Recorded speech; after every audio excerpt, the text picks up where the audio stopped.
El Perú ha aparecido la noticia mundial, lamentablemente, en los últimos días ante una masacre sucedida en el Braen, cometida por terroristas de Sendero Luminoso.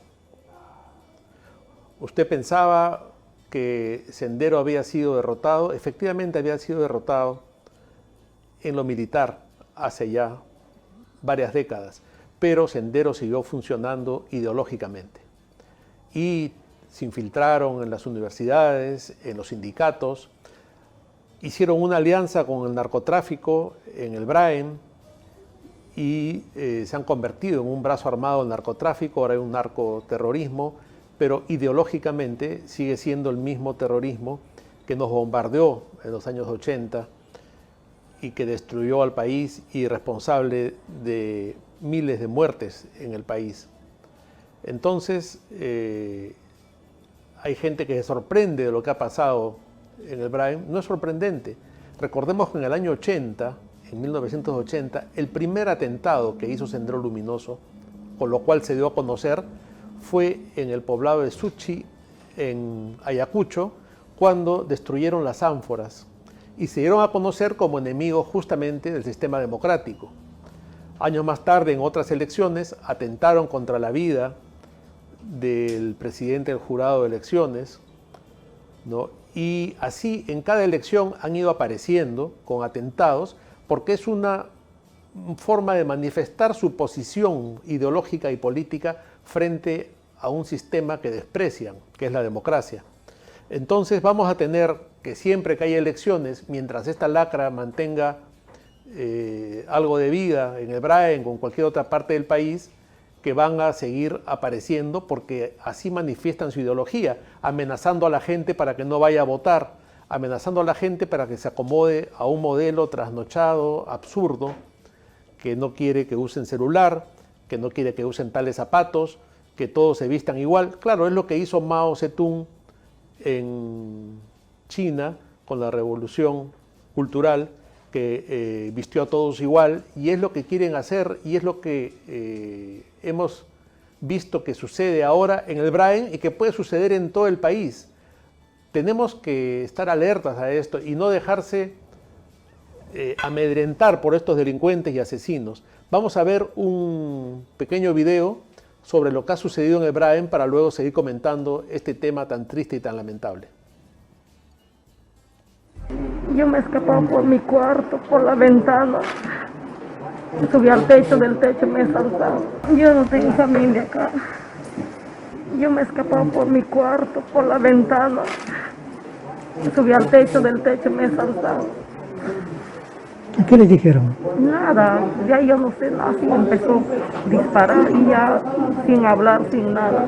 Dispararon y yo me fui para adentro gateando y eso es todo, me escapó para el monte. ¿A qué hora ha sido eso? A las 9:30. ¿Conoces a las personas que están acá, que han fallecido? No les conozco, ellos vienen a tomar y de vez en cuando, no les conozco. La señora que da su testimonio ha sentido en carne propia lo que es que a uno lo amenacen con matarlo.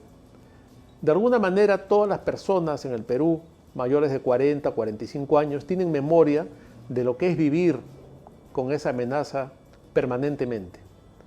En los años 80 uno circulaba por la ciudad y iba viendo la forma de evitar embajadas, comisarías, cuarteles, porque generalmente los bombazos eran en esos lugares, la sede principal de los bancos, los canales de televisión, y eso es vivir con una amenaza de muerte permanente. ¿Qué es lo que está pasando ahora en el Braen? ¿Qué es lo que hace generalmente el terrorismo y el comunismo? Pero ese no es el fin, ese es el medio. El medio es el terror. ¿Y para qué se infunde el terror? Para mostrar poder, para someter a la población, para que la gente no reclame, para finalmente instaurar un sistema perverso y tiránico en el que se impone un modo de pensar único, en que no hay disidentes.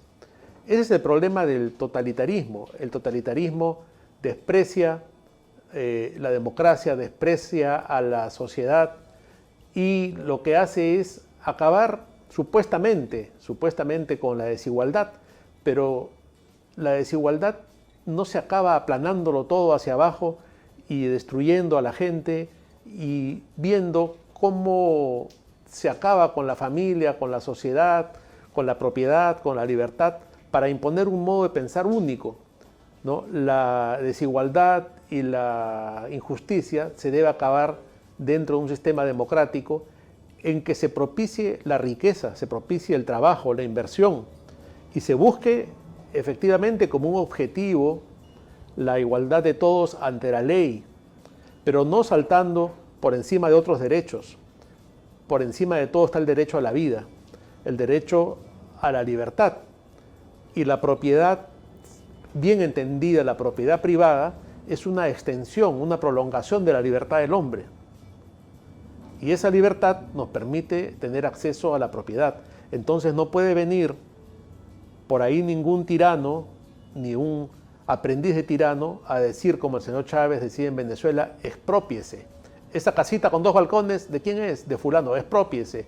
Ese campo verde bien cultivado y bien sembrado, ¿de quién es? Exprópiese. Y acá ya lo hemos vivido también en la época de Velasco. En la época del general Velasco, que fue una dictadura militar socialista, se atentó contra la libertad de la gente y ahí había que hacer colas para comprar arroz, colas para comprar aceite, cuando había, porque no había carne, no había pescado, ¿no? Y entonces el Perú, que era un país agropecuario y rico, dejó de serlo porque el control de los precios, el control del mercado, la prohibición de las importaciones, todas estas medidas brutales que suele aconsejar el socialismo, terminan por destruir la economía. La inflación en el Perú hace años está entre 2 y 3%. La inflación en Venezuela es 3000%, ¿no? Es decir, lo que en enero cuesta un sol, termina el año costando 3000 soles.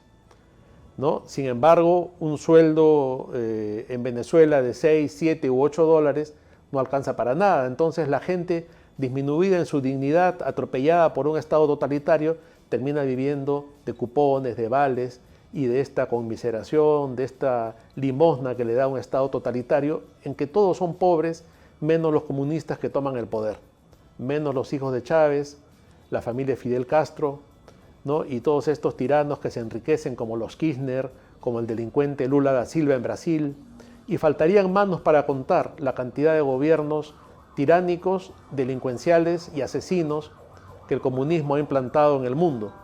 Y esa es la amenaza que hay hoy en el Perú, ¿no? Y estábamos hablando de Velasco, y curiosamente, en la época de Velasco, el señor Chávez era un venezolano que vivía en el Perú y que estudió en la Escuela Militar de Chorrillos y siempre declaró su admiración por Velasco, ¿no? Y entonces esa reforma agraria que hizo Velasco, que destruyó el agro, destruyó la economía y que terminó entregando las tierras, las haciendas, para convertirlas en cooperativas en manos de personas sin experiencia en administración que acabaron destruyendo la economía nacional y destruyendo las agroindustrias ejemplares que había en el Perú.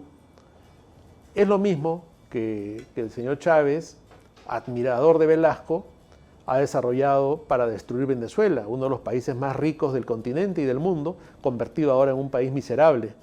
Y es lo mismo que Pedro Castillo, este ignorante que quiere ser presidente del Perú y que no conoce nada de economía, que no conoce nada de buen gobierno, que no tiene la menor idea de lo que es administrar un país, se llena la boca hablando de reformas económicas y políticas, de nueva constitución, que ni sabe lo que es una constitución, y también ya está hablando de reforma agraria para volver a destruir lo que tanto nos ha costado construir en los últimos años. Estamos notificados, estamos advertidos de lo que implica este peligro, y yo creo que los peruanos vamos a reflexionar y vamos a volver una vez más a librar al Perú de esta amenaza.